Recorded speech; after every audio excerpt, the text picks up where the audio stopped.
How was she to face the onslaught?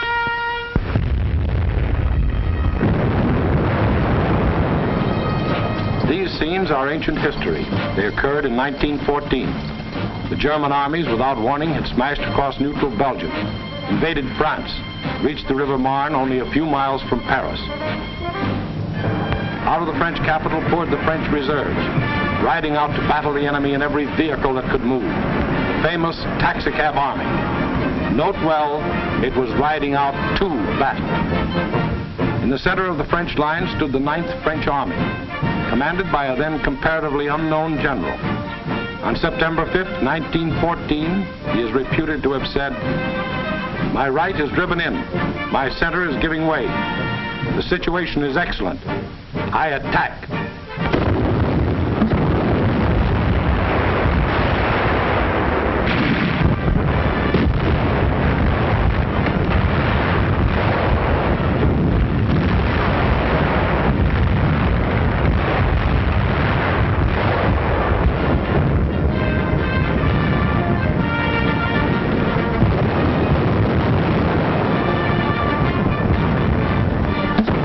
Attack.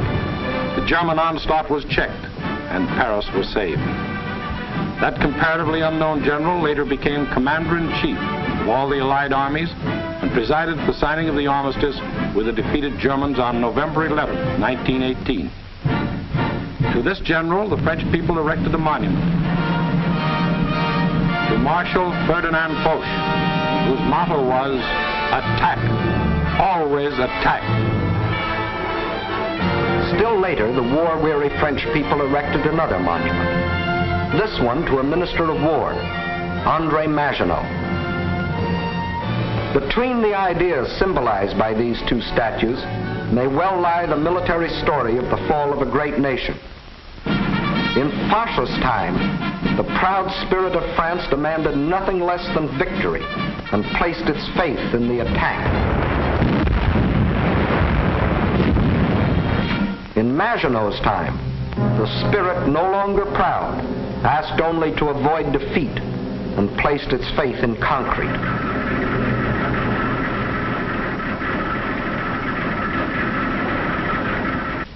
So the French built the mighty chain of fortresses called the Maginot Line.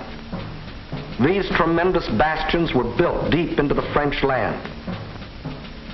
They were connected by underground passages and railways, guarding France's eastern borders facing Germany. And when France was finally forced to declare war against the rising Nazi menace, the French troops, instead of attacking, were marched into their modern caves to wait for the Nazi blitz to smash itself against the Maginot Line. And their generals, headed by Marshal Pétain, proudly announced, "Whoever makes the first move in this war will be hurt." But Hitler didn't go near the Maginot Line. That was France's strong point. Instead, he attacked the weak point. Hitler knew that the French had tried to avoid war instead of preparing for it. That knowledge was one of his greatest weapons. He knew they had planes, but he knew they were antiquated. He knew they had tanks, but he knew they were few in number and lightly armored. But most important of all, he knew that France had become a cynical and disillusioned nation. What made this change in the French spirit? In the first place, between 1914 and 1918, the French suffered more than 6 million casualties in the heroic defense of their land against German invasion. The flower of an entire generation was lost, with its stimulus of new blood, new determination, new ideals. Secondly, the failure of the League of Nations, to which the French had pinned their hopes of peace, the corruption of many in high places, the greed of special interests, all had combined to shake the faith of the French people in their democratic ideals. And when a people loses its faith in its own ideals, it is ripe for the insidious words of the devil. France still looked like an imposing castle, but Hitler's political termites had so gnawed away the binding of national unity that the castle was ready to crumble.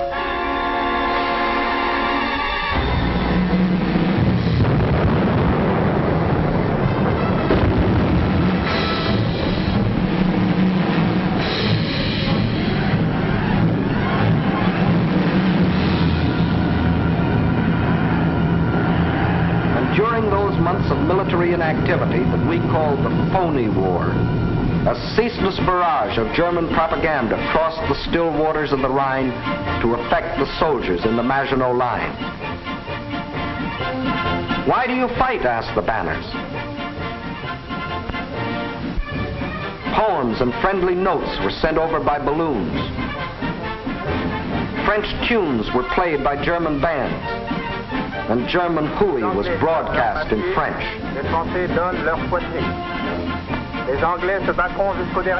The British will fight to the last drop of French blood. You have been deceived. This is an imperialistic war for Britain. We Germans want nothing of France. What is happening to your wives back home, soldiers? The British are stationed in your villages. Yes, France was ready to be plucked.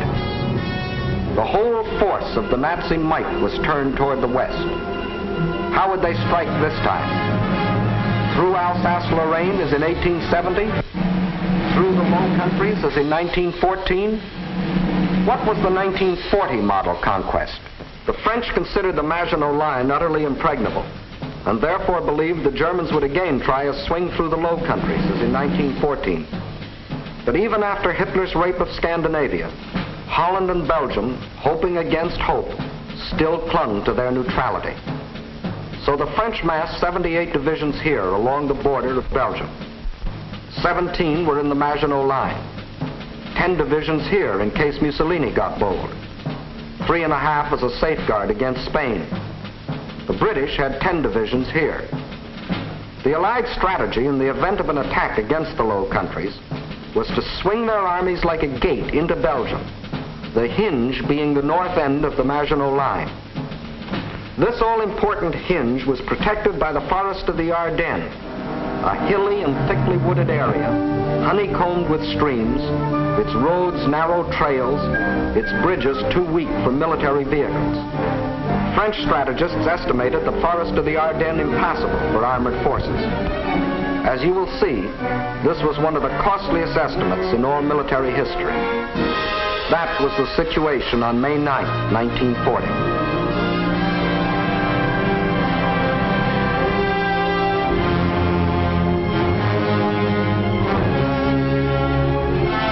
The hour of trial had come.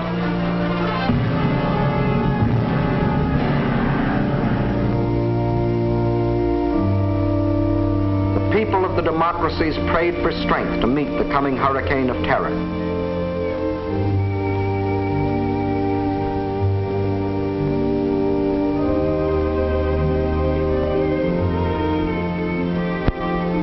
While across the Rhine, Jugend ist uns verschrieben und verfallen mit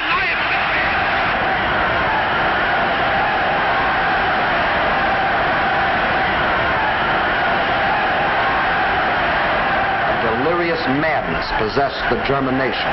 Nun als Dauererscheinung für uns, unser Oberster, wird die Einführung der allgemeinen immer wieder herniedersteigen. Und dass man die Wahrheit über Deutschland berichtet. 50.000 Mann auf den Baustellen. Der ganz Deutschland erfasste. Überall herrscht seit einem Jahr Regen. Und für den deutschen Eck. Die Reinheit seine Rasse hält. Hitler aber ist Deutschland wie Deutschland. Deshalb innerlich nicht zu uns gehört.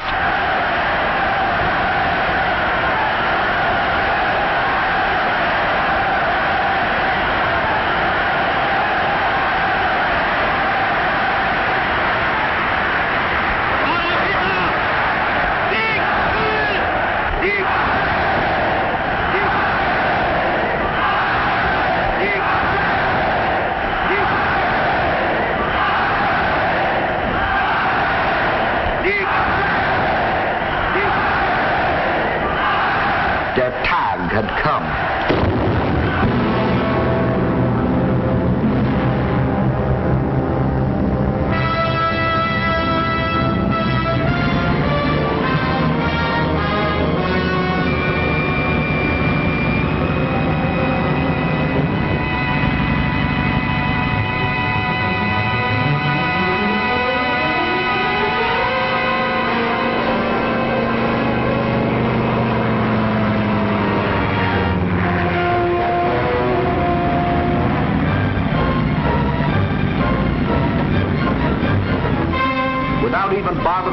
declare war, the German armies launched a coordinated attack across the neutral borders of Luxembourg, Belgium, and Holland, from the Maginot Line north to the sea. The action along the entire front was simultaneous, so for purposes of clarity, let's take up one country at a time. First, let's see what happened in Holland.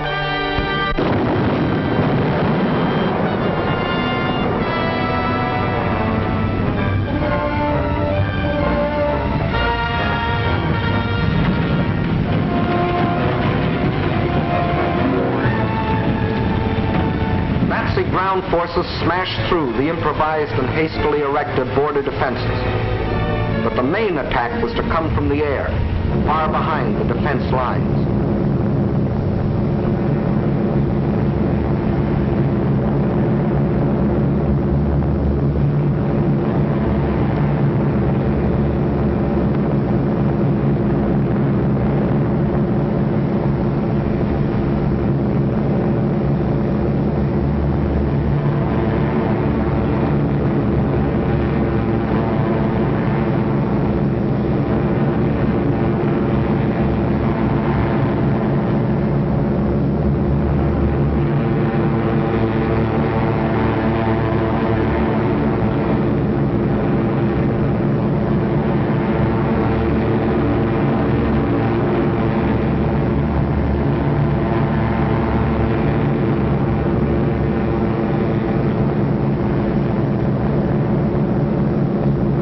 Over 10,000 troops were landed in this manner.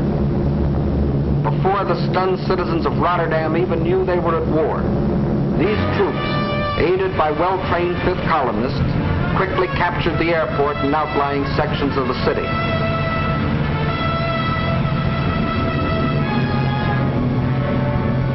Meantime, Nazi armored columns were racing across the country, their progress speeded by other fifth columnists who prevented the destruction of vital dikes and bridges. These forces effected a meeting with the parachutists landed in Rotterdam. The Dutch were doomed to defeat.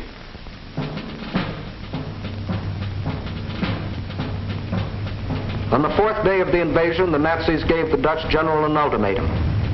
All Dutch resistance must cease, or Rotterdam will be bombed flat.